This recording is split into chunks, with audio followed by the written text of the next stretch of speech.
Bonjour ou bonsoir à chacune et à chacun. Comment faire face à la mémoire de l'esclavage?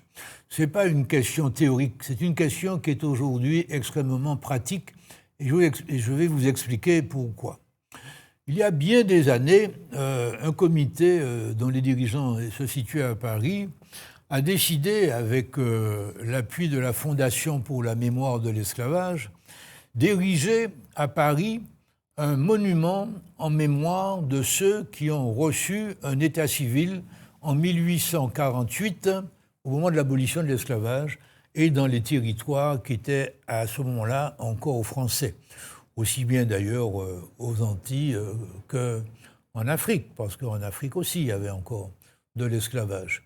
Alors la décision a été prise et est en cours de réalisation aujourd'hui de faire un monument avec 220 000 noms de personnes qui ont reçu un état civil en 1848. Alors, c'était prévu dans un premier temps au Louvre. La direction du Louvre, à qui il est arrivé de faire preuve de bon sens, a refusé que cet édifice soit fait dans le jardin des Tuileries, c'est-à-dire sur le territoire du Louvre.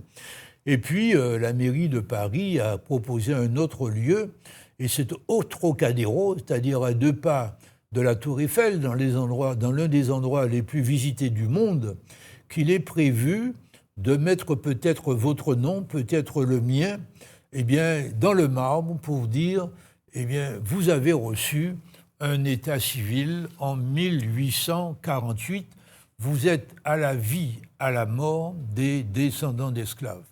Alors, je me mets à la place de ces milliers, de ces centaines de milliers de pères et de mères de famille qui ont élevé parfois des familles nombreuses, des familles de 10 enfants, de 12 enfants, qui se sont efforcés d'élever ces enfants dans le respect du travail, de l'honnêteté, de la fidélité à la parole donnée, dans la rigueur, dans le sérieux, et qui y sont arrivés. Combien de centaines de milliers de Guadeloupéens, de Martiniquais, de Réunionnais, de Guyanais, par le travail acharné, parfois exemplaire, le plus souvent exemplaire, de leurs parents, sont arrivés à se faire une situation, quelle qu'elle soit. Ça peut être une situation de médecin, d'avocat, d'employés au PTT, de techniciens, d'ingénieurs, de toutes sortes de niveaux. Mais ils ont fait des enfants dignes, debout, honnêtes et travailleurs. Aujourd'hui, on va venir dire à ces pères et mères de famille, on va venir dire à leurs enfants, à leurs petits-enfants, à leurs arrière-petits-enfants, vous avez beau avoir fait tout cela, vous êtes définitivement et principalement des descendants d'esclaves. Alors, il y a beaucoup à dire là-dessus. Je rappelle que l'esclavage a été le fait de toute l'humanité et qu'il y a un esclavage qui est soigneusement dissimulé, c'est l'esclavage des Blancs, qui a duré du 8e siècle au 19e siècle, c'est-à-dire plus d'un millénaire, beaucoup plus que l'esclavage transatlantique, qui, lui, n'a duré que, entre guillemets, 300 ans, c'est beaucoup trop, mais enfin, ça a duré 300 ans comparé à plus de 1000 ans. Qui étaient les rabatteurs? C'était des Vikings, c'était des gens du nord de l'Europe, dans les territoires qui sont aujourd'hui la Suède, le Danemark, la Finlande. Les victimes, c'était des Slaves, c'est pour ça qu'au Moyen-Âge, le mot de slave est devenu synonyme d'esclave. Qui étaient les organisateurs? C'était principalement des Israélites, mais aussi des chrétiens, italiens, français, espagnols, etc. Et qui étaient les acheteurs? C'était les arabo-musulmans, l'Empire ottoman, mais même avant l'Empire ottoman, les arabo-musulmans, des gens qui vivaient dans des pays tels que l'Afrique du Nord, ou bien la Syrie, ou bien l'Irak, enfin, tous ces pays-là, le Liban, le Moyen-Orient, étaient eux les principaux acheteurs. Mais très peu de gens savent cela. Et je me souviens d'une conférence faite par M. Roland Suvélo, qui était un intellectuel de haut vol à Fort-de-France, il avait fait une conférence à l'occasion du 150e de l'abolition de l'esclavage. Et à la fin, alors comme homme de haute culture, il avait pris l'exemple de l'esclavage transatlantique, mais aussi de l'esclavage en Europe, en Asie, en Afrique, partout. Il avait dit, mais partout il y a eu de l'esclavage. Et à la fin de sa conférence, un auditeur, ça se passait à Volga, lui a dit, mais conseil à M. Suvélo, c'est pas nous qui étions esclaves alors. C'est-à-dire que cette personne a découvert ce jour-là que beaucoup d'autres que les Noirs avaient été esclaves. Et ce monument dont je viens de parler, eh bien, va faire comme si il n'y avait eu que des Noirs. Mais alors, si on fait ce monument pour 220 000 Noirs, faisons également un monument pour 220 000 Blancs, ou bien pour 220 000 Juifs, parce qu'il y a eu aussi des Juifs esclaves. Et il y a eu beaucoup d'Arabes également esclaves. Il y a eu des gens de toutes les couleurs et de toutes les cultures esclaves. Mais à vouloir se cantonner à montrer l'esclavage des Noirs, en fait, on ghettoise le Noir dans une condition qui est la condition d'esclave. Alors, ce qui est assez curieux, c'est que le principal promoteur de cette affaire a commencé une présentation récente qu'il a faite en Martinique en citant la fameuse citation de Frantz Fanon « Chaque génération doit, dans une certaine opacité, découvrir sa mission, la remplir ou la trahir. » Bon. On entend rarement les gens qui citent cela définir la mission qu'ils assignent à leur génération. Mais quand on se réfère à Fanon, la plupart des gens qui s'y réfèrent n'ont jamais lu un livre ni une ligne vraiment de Fanon. Fanon a écrit plusieurs livres. Il a écrit Peau noire, masque blanche, il a écrit l'an 5 de la Révolution algérienne, il a écrit également Les damnés de la terre. Alors c'est assez amusant de voir des gens qui ont de belles situations, je ne dirais pas nécessairement lesquelles, mais qui ont des revenus de 6 000, 7 000, 8 000, 10 000, 15 000 euros par mois, se proclamer damnés de la terre. C'est un petit peu curieux. Si on m'envoie chercher les damnés de la terre, ce n'est pas de ce côté-là que je vais aller les chercher. Mais surtout, il faut avoir bien lu les damnés de la terre, il faut avoir bien lu l'an 5 de la Révolution algérienne, il faut avoir bien lu Peau noire, masque blanc. Et on va se contenter aujourd'hui, on ne peut pas évidemment parler des 3 livres, je me contenterai parce que c'est en fait celui qui concerne cette entreprise de monuments au Trocadéro, de reprendre un certain nombre de citations, et je pense qu'il n'y a rien de tel que de les lire pour qu'on soit bien d'accord. Alors je rappelle le titre de ce bouquin, Peau noire, masque blanc de Fanon.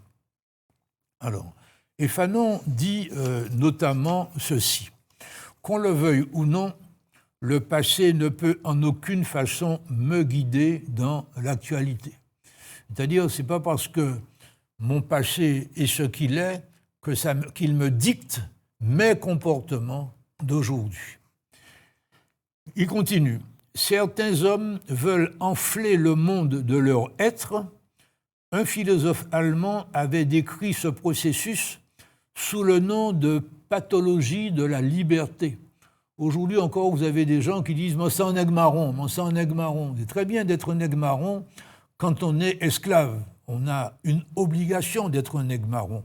Mais quand on est en position de responsabilité, être un nègre marron, ça veut dire trahir. Ça veut dire ne pas exécuter son boulot. Mais beaucoup de gens estiment qu'il faut qu'ils proclament leur liberté à tout moment. Ils ne savent pas ou ne veulent pas savoir qu'il y a un degré suprême de liberté qui passe par beaucoup de discipline et que la liberté de l'homme ne peut pas se réduire à la liberté du chien qui va faire pipi sur le premier lampadaire venu. Alors donc, un philosophe allemand avait décrit ce processus sous le nom de pathologie de la liberté. En l'occurrence, continue-t-il, je n'avais pas à prendre position pour la musique noire plutôt que pour la musique blanche, mais à aider mon frère à abandonner une attitude qui n'avait rien de bénéfique, parce qu'on sommait Fanon de dire que le jazz était supérieur à la musique entre guillemets blanche.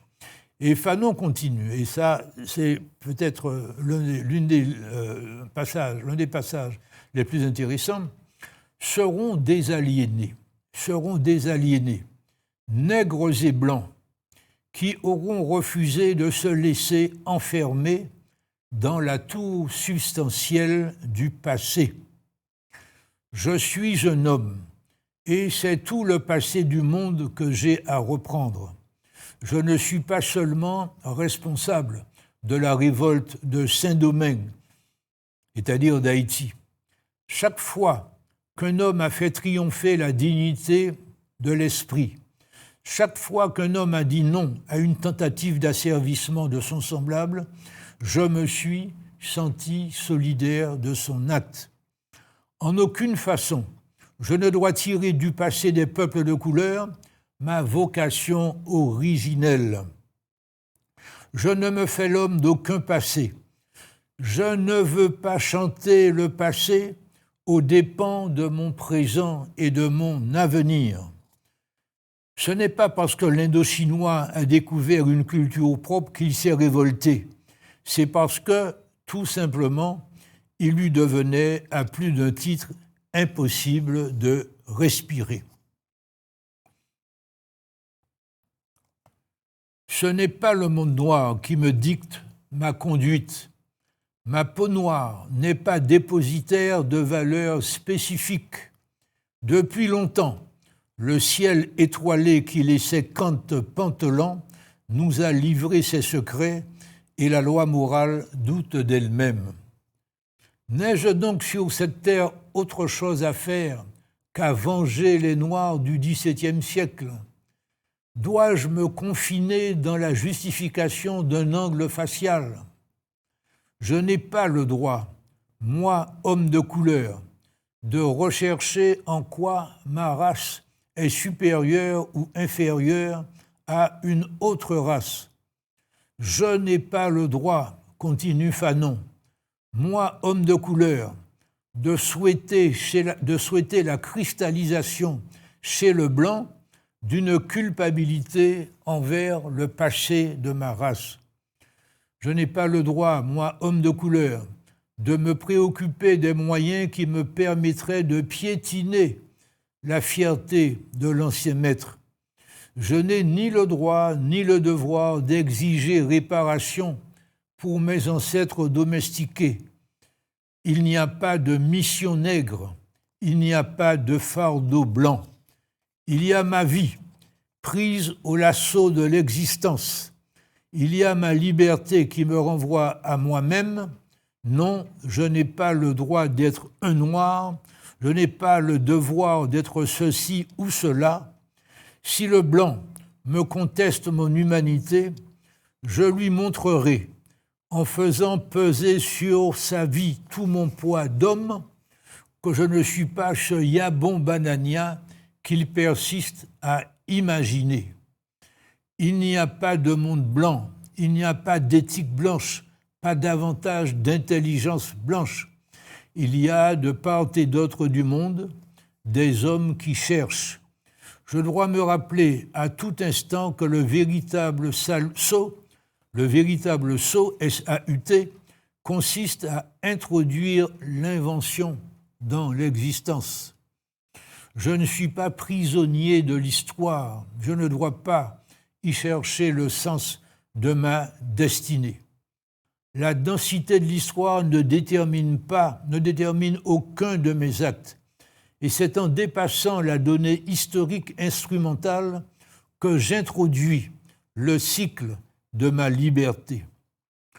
Sont encore aujourd'hui d'organiser rationnellement le malheur et l'humanité du blanc sont d'avoir tué l'homme quelque part. Le malheur et l'humanité du blanc sont d'avoir tué l'homme quelque part.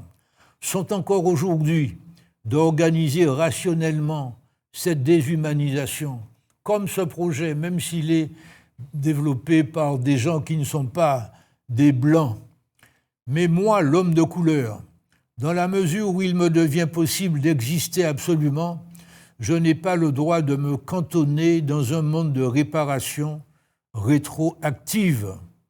Moi, l'homme de couleur, je ne veux qu'une chose, dit Fanon, que jamais l'instrument ne domine l'homme, que cesse à jamais l'asservissement de l'homme par l'homme, c'est-à-dire de moi par un autre, qu'il me soit permis de découvrir et de vouloir l'homme, où qu'il se trouve.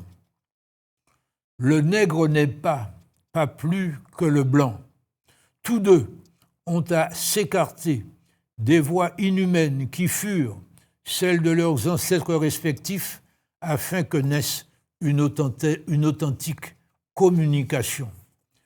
Supériorité, infériorité, pourquoi tout simplement ne pas essayer de toucher l'autre, de sentir l'autre, de me révéler l'autre? Mon ultime prière, et cette phrase est bien connue, « Ô mon corps, dit Fanon, fais de moi toujours un homme qui interroge ». Nous allons nous en tenir là en termes de lecture pour aujourd'hui. Mais c'est tout le problème de notre avenir qui se pose dans ces citations, mais aussi dans le projet que j'ai évoqué aujourd'hui. Est-ce que notre avenir, à nous Martiniquais, est de nous limiter à ce canari, ce petit canari dans lequel nous sommes nés par le hasard, ou bien est-ce que nous devons, ici ou ailleurs, prendre une part totale à l'évolution de l'humanité?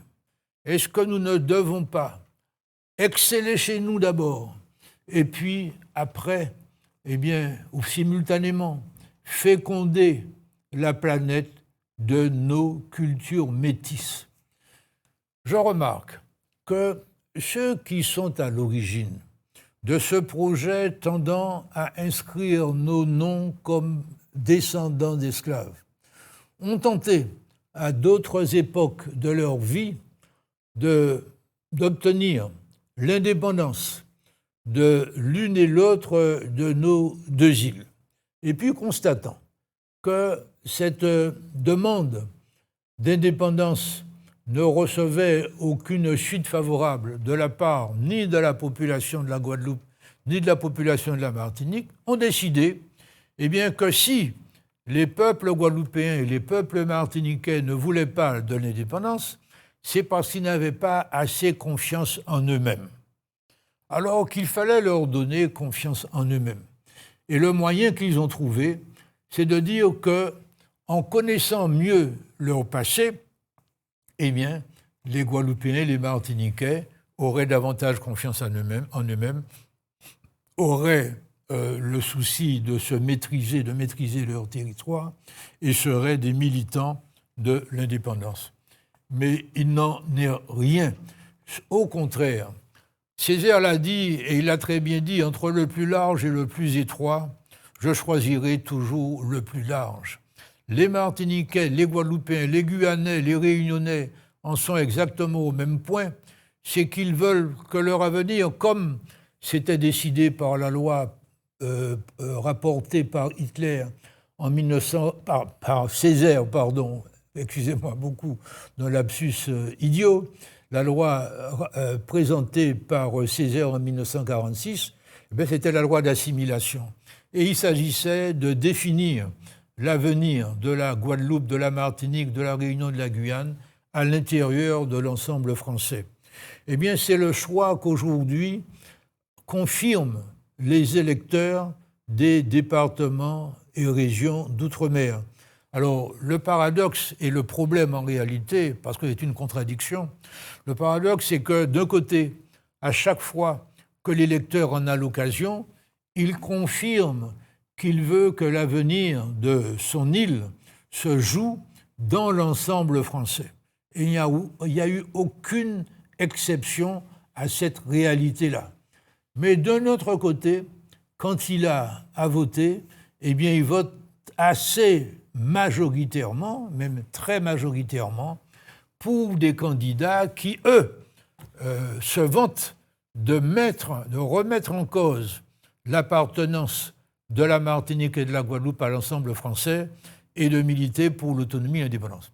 Alors aussi, une fois au pouvoir, on constatait que ces militants de l'autonomie et de l'indépendance organisaient une meilleure autonomie économique, une meilleure économie sociale pour les habitants de leur île, on dirait, mais il y a une cohérence.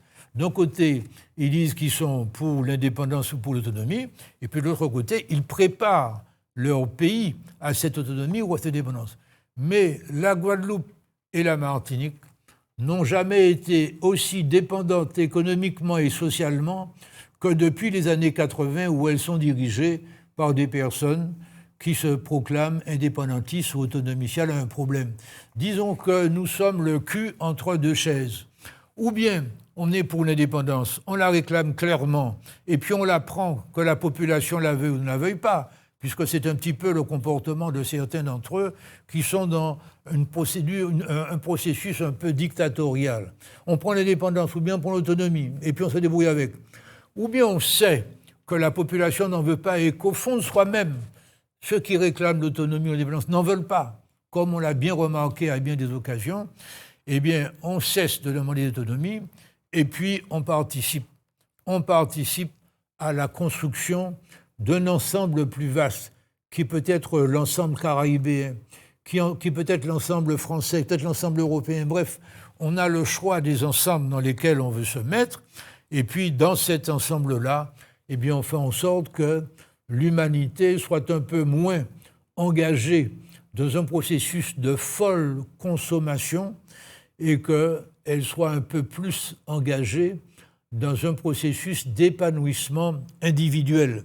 C'est dans cette direction-là qu'il faut aller, pour ma part. Et je suis convaincu qu'il n'y en a pas d'autre, de manière réaliste, rêver d'autre chose, c'est vraiment décoller de la réalité. Et interroger tous ceux qui, avec des opinions politiques de type indépendantiste, ont fait leur carrière dans l'ensemble français.